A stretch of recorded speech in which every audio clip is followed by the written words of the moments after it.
Buenas, ¿cómo están? Mi nombre es Guillermo Conde, soy psicólogo organizacional y del trabajo y presidente de la Federación, en este caso, de Comunidades Terapéuticas de Uruguay, y en este momento estoy ocupando la presidencia en Cooperativa de Trabajo Creciendo, que es una institución en la cual llevamos distintas prácticas y distintos proyectos en torno a la reinserción social, comunitaria, educativa y laboral.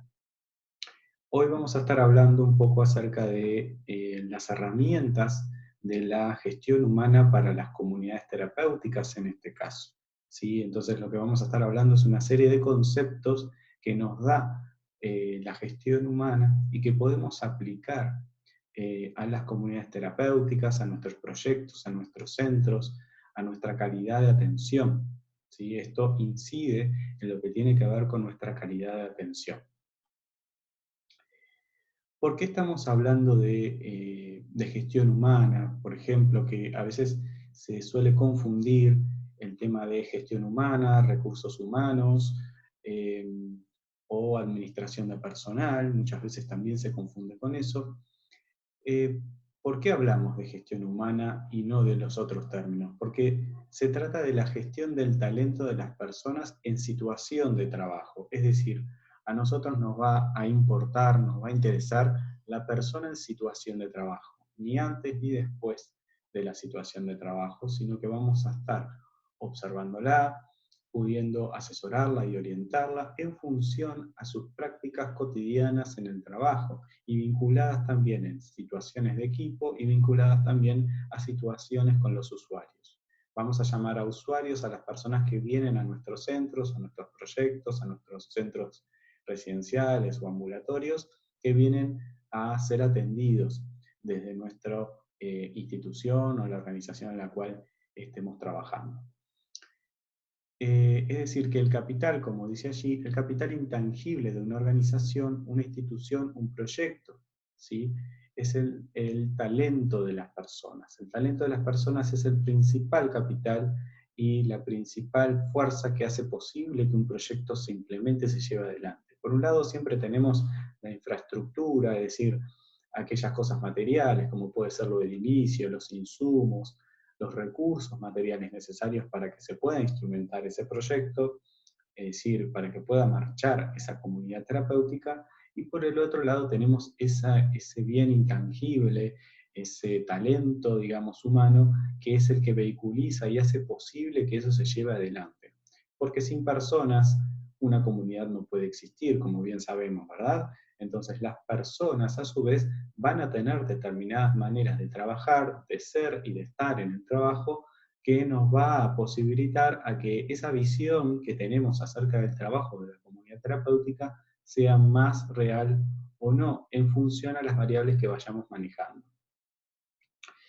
Hablamos de gestión humana también porque nos ofrece indicadores de cómo y cuándo generar espacio de cuidados de equipos. Es decir, la gestión humana nos permite realizar construir una serie de indicadores a través de los cuales vamos a poder medir o saber en qué estado de situación están los equipos, a nivel de psicohigiene, a nivel de formación específica, a nivel de complementariedad del trabajo en equipo, y en este sentido es donde la gestión humana va a decir, bueno, en este momento y en esta situación y en este momento evolutivo del equipo, ¿sí? Es necesario esta formación, esta capacitación, que puede ser desde una competencia transversal, que la vamos a ver más adelante de qué se trata, como el trabajo en equipo o como mejorar la comunicación en el equipo de una comunidad terapéutica, o puede ser técnica, por ejemplo, porque hubo demasiados emergentes acerca de una necesidad de asistencia física o de emergencia, de reanimación, por ejemplo, y se requiere de un nivel de capacitación de primeros auxilios a todo nivel del equipo. ¿Sí? Entonces estamos hablando tanto de la gestión de competencias técnicas o de conocimientos específicos, como de aquellas competencias que tienen más que ver con cómo me vinculo con el otro, cómo trabajo en equipo, cómo lidero, cómo motivo. ¿Sí? También, eh, ¿por qué hablamos de gestión humana? Bueno, porque nos proporciona herramientas para el perfil a un cargo que buscamos ocupar en la comunidad terapéutica. Es decir, como siempre digo, agarro la frase de cada casa es un mundo y yo le agrego cada institución también. En este sentido, cada institución tiene su manera de hacer las cosas. No significa que sea mejor o peor que otras, sino que al contrario, significa que tiene un estilo de hacer las cosas y cree y tiene la confianza y la credibilidad suficiente en sí misma para saber de que eso, de la manera que lo que está haciendo, es de la manera más correcta posible o de la manera más complementaria posible a lo que viene a solicitar el usuario. Porque también nos permite delinear claramente un horizonte desde el punto de vista organizacional de un proyecto o gestión de comunidad terapéutica, como dice allí. Es decir, nosotros vamos a tener construida, y si no la tenemos, es necesario construirla, una misión y una visión de la comunidad terapéutica. ¿Qué visión y misión tiene la comunidad terapéutica y sobre qué valores se erige esa visión y misión? A partir de eso vamos a tener el principal insumo para poder construir los perfiles laborales de un operador terapéutico, de un psicólogo, de un trabajador social, ¿verdad? De los diferentes componentes que están presentes en un equipo y de las diferentes estructuras de un equipo. Generalmente, cuando hablamos de estructuras del equipo, estamos hablando de, eh, por un lado, el equipo técnico, que puede ser psicólogos, médicos, trabajadores sociales, el equipo de operadores o de educadores, o como a veces es variante de cuidadores o monitores, que es otra pieza, digamos, de ese equipo, y por el otro lado el equipo directivo, ¿sí? Mientras que también existen figuras como coordinadores, que articulan, digamos, generalmente entre el equipo, la cotidiana y el equipo directivo, ¿sí? Entonces, allí vamos a establecer diferentes estructuras y a su vez vamos a establecer los perfiles, como decíamos en el punto anterior, el perfil no solo de cada rol, sino también de cada estructura de ese equipo. Y saber principalmente, además, cómo se van a complementar, cómo van a llevar adelante esa complementariedad entre las diferentes estructuras del equipo, cómo se va a articular el equipo técnico con el equipo de operadores terapéuticos, de qué manera lo van a hacer. Generalmente varía entre una comunidad y otra. Una comunidad puede tener un estilo de trabajo en conjunto entre técnicos y operadores terapéuticos y otra comunidad puede tener una relación totalmente distinta, ¿sí? Por eso es que les decía que, bueno, cada institución tiene una manera de hacer las cosas, ¿sí? ¿Cómo incide en la salud de las personas y los equipos esto de poder intervenir desde la gestión humana? Bueno, primero que nada porque supone seleccionar personas para puestos, ¿sí? Que van a adecuarse y se van a desempeñar de una manera acorde a las exigencias que se están esperando, ya sea, como les decía, de un operador, de profesionales, de directores, de coordinadores, educadores, cuidadores. Es decir, que yo voy a estudiar previamente un perfil de la persona que estoy buscando para luego sí generar un proceso de búsqueda de aquella persona o aquellas personas que puedan coincidir mayoritariamente en ese perfil que estoy buscando.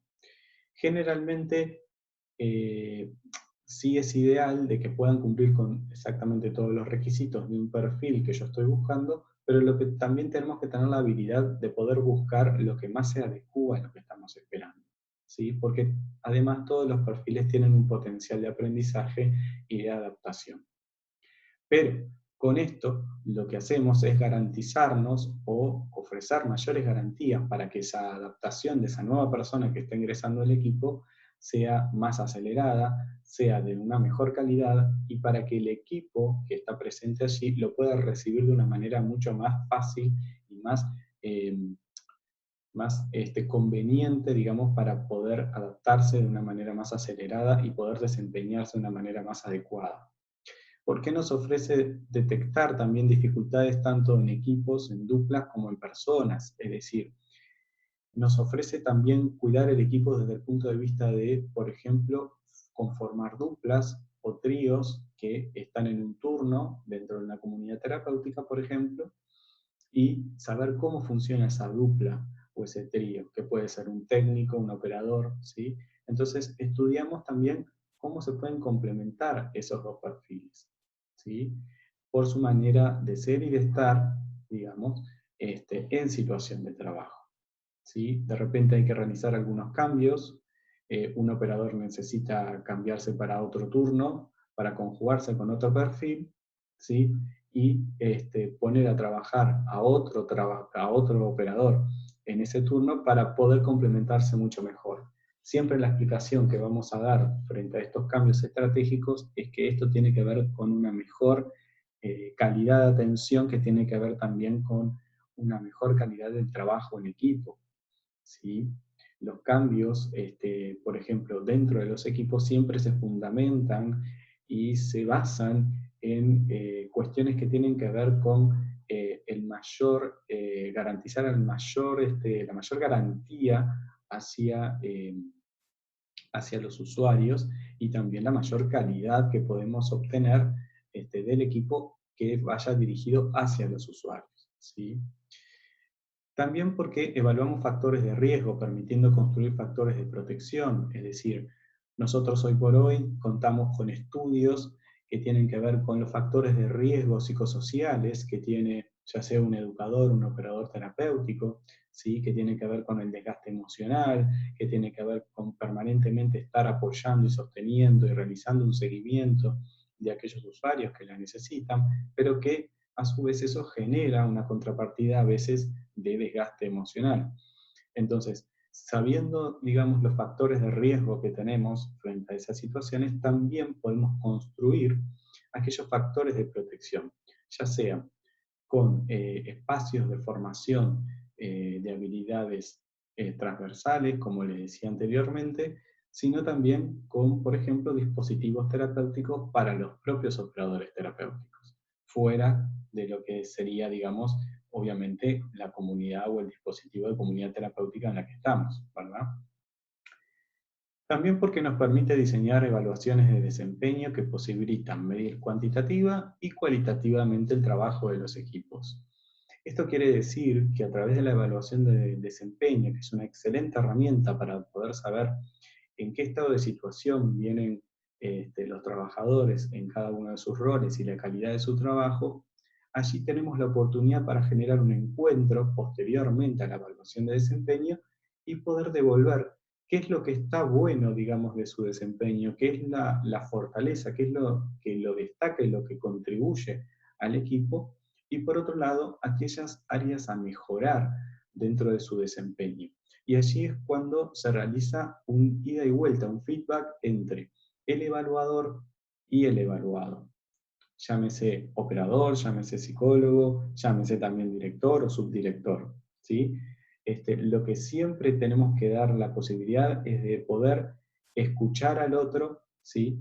Y que el otro pueda recibirnos de una manera más estratégica qué es lo que nosotros tenemos para decirle que debería mejorar o que debería entrenar más para poder tener un mejor desempeño a la hora de trabajar.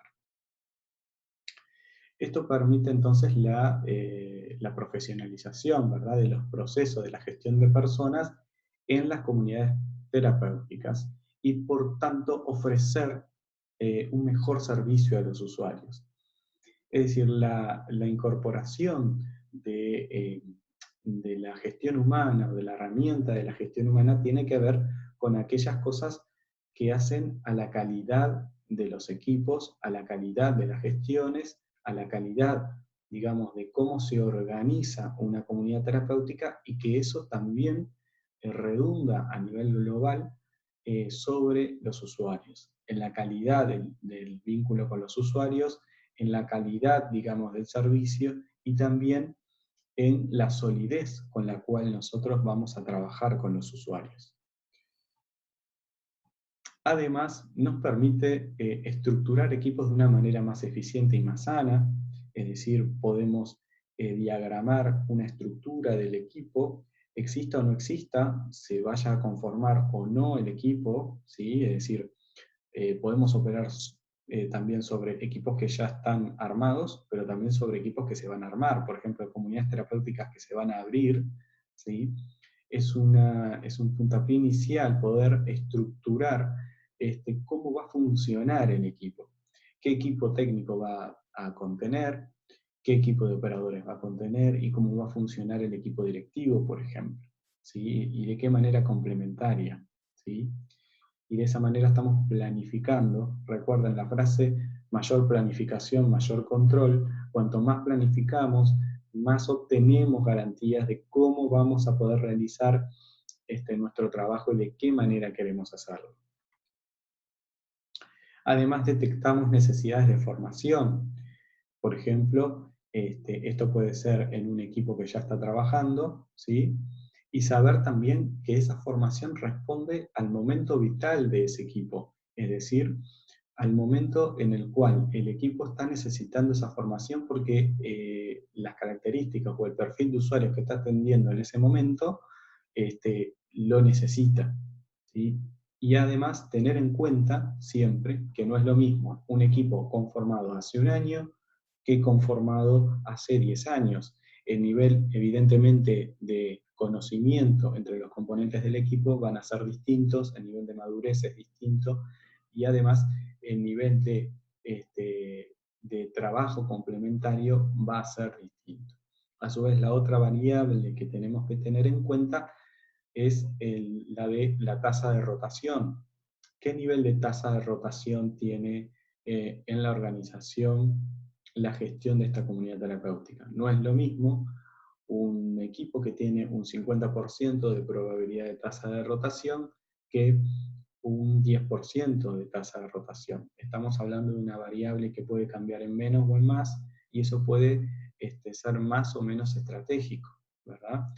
Obviamente, a una tasa de rotación mayor, eso nos podría constituir, digamos, en el equipo una amenaza hacia la estabilidad interna del equipo. Ahí tenemos que ver bien cuáles son las estrategias que podemos armar para que de alguna manera este equipo sea lo más estable posible, porque eso también tiene que ver con la calidad del servicio y con la calidad de atención que queremos dar a los usuarios. Algunas herramientas claves que podemos tener en cuenta a la hora de hablar de la gestión humana. Una de las principales herramientas clave tiene que ver con las competencias laborales, ¿sí? Este concepto es muy importante en términos de gestión humana. Si vamos a trabajar en gestión humana y si vamos a intervenir en gestión humana, ya sea porque me estoy especializando, me estoy formando o me estoy interiorizando de alguna manera de esta, digamos, de esta especialidad o de esta disciplina, tengo que entender que hay un concepto que es clave que tiene que ver con las competencias laborales. Y las competencias laborales no son más que aquellos comportamientos y habilidades plenamente identificables de las personas en situación de trabajo, como dice allí. Es decir, que yo a esta competencia la tengo que saber identificar de una manera observable y empírica. Si alguien tiene iniciativa, de alguna manera eso tiene que haberse reflejado en su desempeño cotidiano. Si alguien tiene dificultades en la comunicación, bueno, ¿cuáles son los ejemplos concretos en los cuales esta persona tiene dificultades de comunicación? Y que por supuesto tiene que ser más de uno, ¿no? No puede basarse simplemente en un ejemplo solo y aislado, sino que tiene que ser una conducta que sea repetitiva para tomarse en cuenta, ya sea por negativo o por positivo, como fortaleza o como debilidad o área a mejorar. Para esto entonces también vamos a identificar el nivel de requerimiento, como dice ahí, de esa competencia, en distintos niveles, A, B, C o D, donde A es el mayor cumplimiento de esa competencia y D es el menor cumplimiento de esa competencia. Para ponerles un ejemplo claro, si yo voy a elegir a un director o voy a seleccionar un director, obviamente una de las principales competencias que voy a requerir es el liderazgo. Ese liderazgo lo voy a necesitar en un nivel A. ¿sí? Mientras que el liderazgo en un operador terapéutico quizás no tiene el mismo nivel de exigencia. Puede ser B, puede ser C. Obviamente que sí lo vamos a necesitar porque va de alguna manera a constituir un mentor para los usuarios en algún momento de ese proceso terapéutico. A veces los operadores terapéuticos son mentores, son guías, son personas a seguir como ejemplo para los usuarios, entonces siempre se genera como una relación de liderazgo, pero va a ser distinta al liderazgo que voy a necesitar y al nivel de liderazgo que voy a necesitar, por ejemplo, en un director o en un subdirector, ¿sí? O en un coordinador, por ejemplo, también de turno. Bien, estuvimos hablando entonces de las competencias laborales, un concepto muy necesario y muy básico, digamos, para poder entender bien qué queremos decir cuando estamos hablando de gestión humana. Y dentro de las competencias laborales, estas ustedes van a encontrar de repente más clasificaciones o más eh, definiciones o una gama mucho más amplia de tipos de competencia, pero acá vamos a hablar, para poder introducirnos, digamos, en el tema de una manera más simple, más amigable, principalmente de dos tipos de competencia. Una de ellas tiene que ver con las competencias eh, de alguna manera técnicas, ¿verdad? Es decir, la competencia técnica tiene que ver con las capacidades de las personas vinculadas con conocimientos específicos de determinada materia, profesión u oficio. Por ejemplo, un psicólogo, un trabajador social, tiene competencia en sus conocimientos referidos a la psicología o al trabajo social, ¿sí? Es decir, cuando estamos seleccionando un psicólogo o un trabajador social, requerimos, por ejemplo, como un requisito, digamos, de ingreso a ese puesto, el título. El título avala tener determinados conocimientos. A veces, algunas selecciones o algunas organizaciones optan por, además de evaluar al personal, no solo en sus aptitudes, sino también en sus conocimientos, es decir, hacer una prueba de conocimiento sobre, por ejemplo, qué sabe ese trabajador sobre comunidades terapéuticas, ese técnico, qué sabe sobre el vínculo terapéutico, o cosas que tengan que ver que la organización crea como necesarias y clave que, a pesar de que un psicólogo es psicólogo, necesite saberlo, más allá de su título, para poder tener éxito en el desempeño de esa tarea o de esa función dentro de la comunidad terapéutica. Competencias transversales. Bueno, y acá vamos a entrar entonces a la otra clasificación, es decir, tenemos por un lado las competencias técnicas y ahora complementarias a las primeras, estamos hablando de las competencias transversales. Son competencias que, como indica la palabra, atraviesan cualquier tipo de ocupación, profesión, y que son necesarias que estén presentes y puestas en acción para sostener un empleo, por ejemplo, la puntualidad, la asiduidad, el respeto, el trabajo en equipo, la ética, la confidencialidad. Esto tiene que ver básicamente con aquellas cosas que no necesariamente se dan en una carrera, en una formación o en un oficio, sino que tienen que ver con los hábitos y la manera de ser y estar en situación de trabajo de las personas, ¿sí? Por allí vemos también en la ilustración que dice liderazgo, motivación, también la influencia, la negociación, desarrollo del espíritu de equipo, comunicación, toma de decisiones, ¿sí? Es decir, estas son competencias que de alguna manera no es que yo voy a ir a una escuela específicamente técnica para poder aprender esto, sino que tiene que ver con aquellas situaciones que voy a adquirir o voy a sustraer, digamos, de mi experiencia laboral, y eso va a forjar, digamos, mi manera de ser y de estar a la hora de trabajar. Bien, y allí tenemos un cuadrante con 4 componentes bajo los cuales se constituye el concepto de competencia laboral, ¿verdad? Por un lado tenemos el saber que constituye todo lo que son los conocimientos, ¿no? Por ejemplo, recibirse o formarse o realizar un curso en algo, una formación en algo, nos da un conocimiento. Por otro lado, el saber hacer es aquel que se nutre a través de la experiencia laboral, a través de la experiencia de vida. También tiene que ver muchas veces con la manera que tenemos de ver del mundo y la manera que tenemos particularmente de ver el mundo del trabajo, en este caso cuando hablamos de competencias laborales.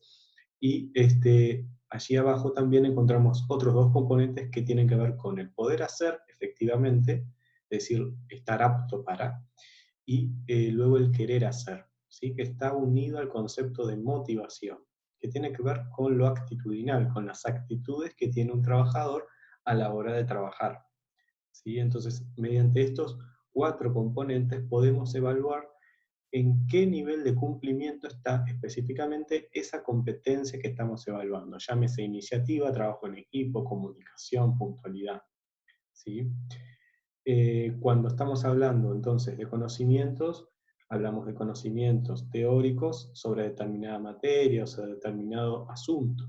La habilidad entonces, es decir, la capacidad y el modus operandi que tiene esa persona para poner en juego ese conocimiento, mientras que el poder hacer tiene que ver con llevarlo a cabo efectivamente, ¿sí? En el plano de la acción, y el querer hacer tiene que ver con, bueno, qué lo motiva, qué lo lleva a poder realizar esa actividad al trabajador, qué lo motiva a hacer eso y no otra cosa.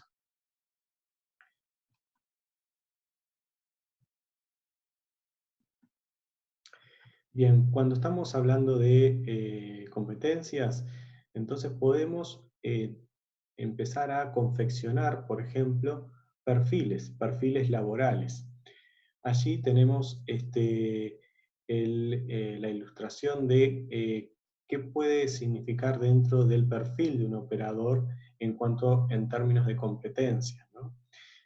Bueno, tenemos en cuenta que la comunicación es muy importante, el trabajo en equipo, estas dos competencias están íntimamente unidas, ¿verdad? Es decir, el trabajo en equipo se despliega a través de la capacidad de comunicación de sus integrantes, ¿sí?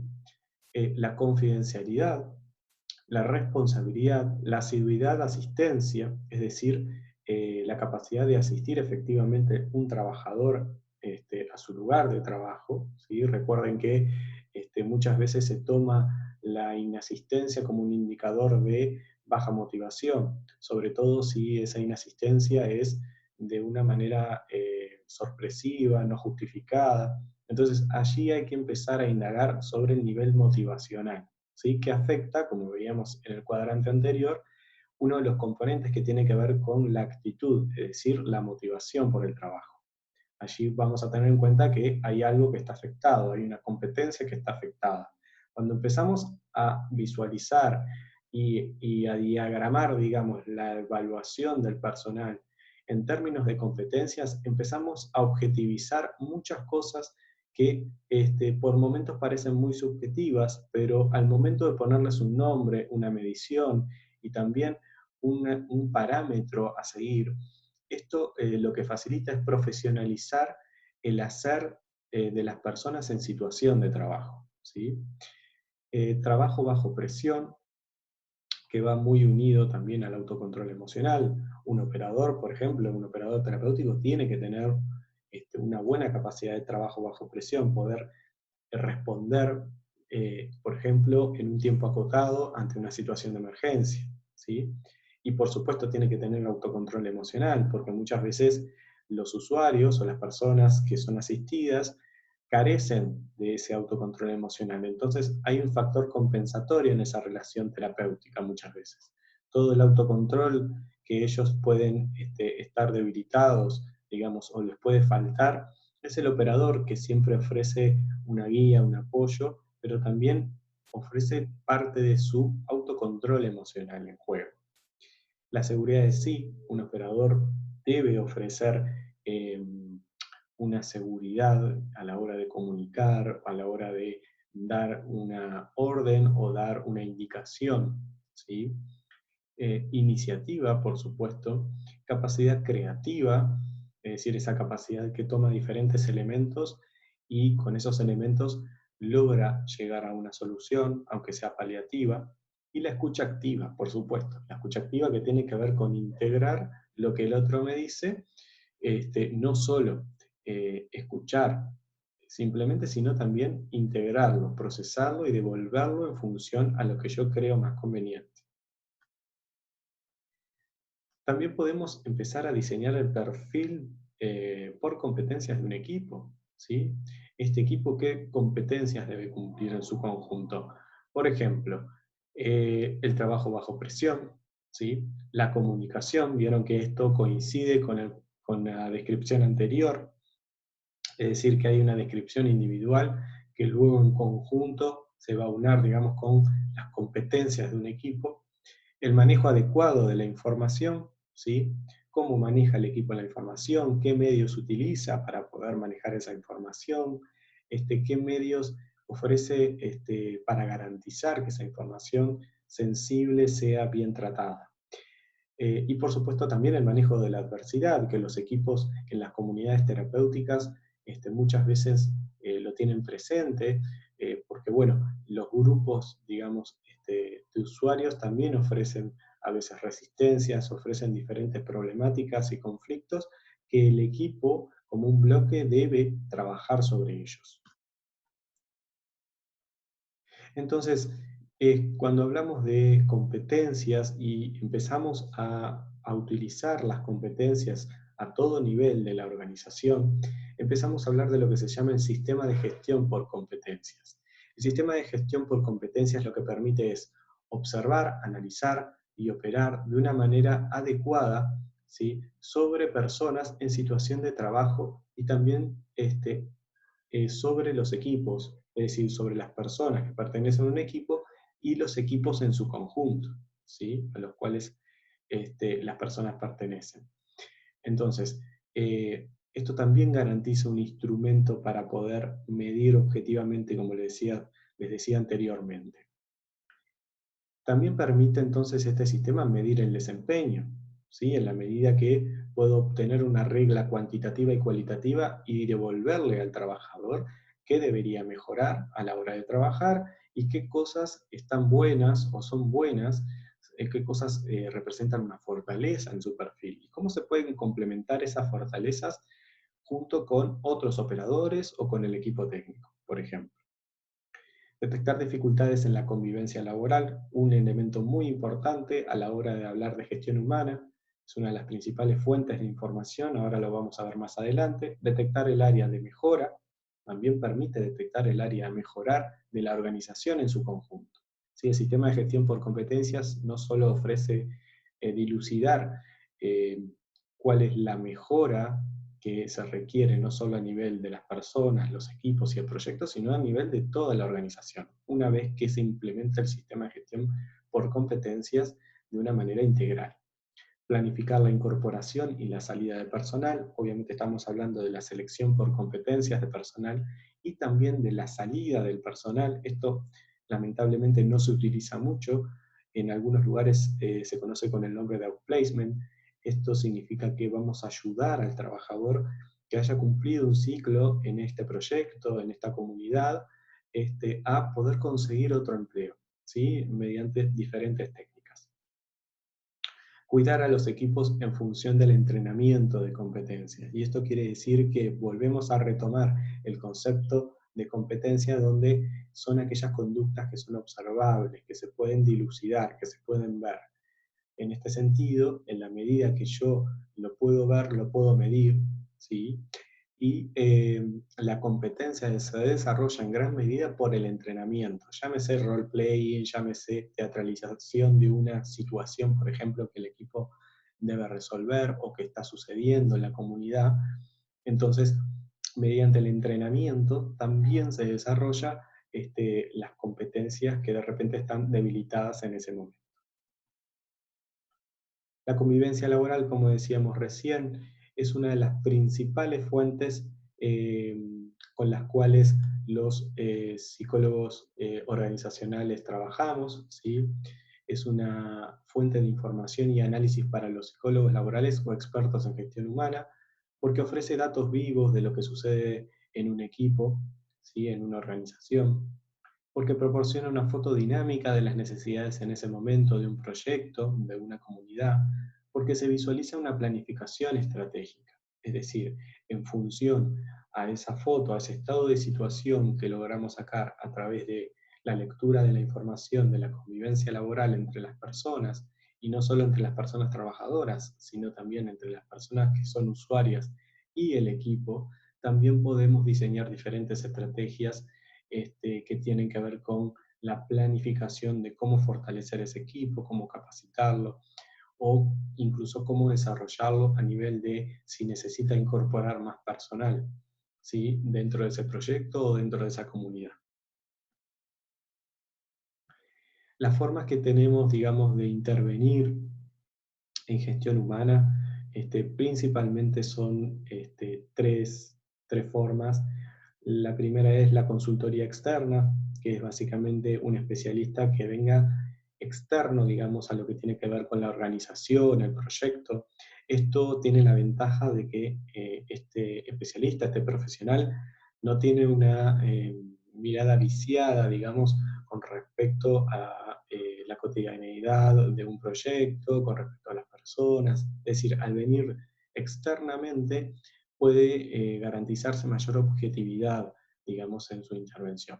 La contratación de un especialista, es decir, esto sería un especialista, pero en relación de dependencia y que ya funcione dentro de la organización, por ejemplo, que haya un área específica de gestión humana dentro de la organización, pero que a su vez como rol de gestión humana también va a tener un relacionamiento distinto a la que tienen otros trabajadores, ¿verdad?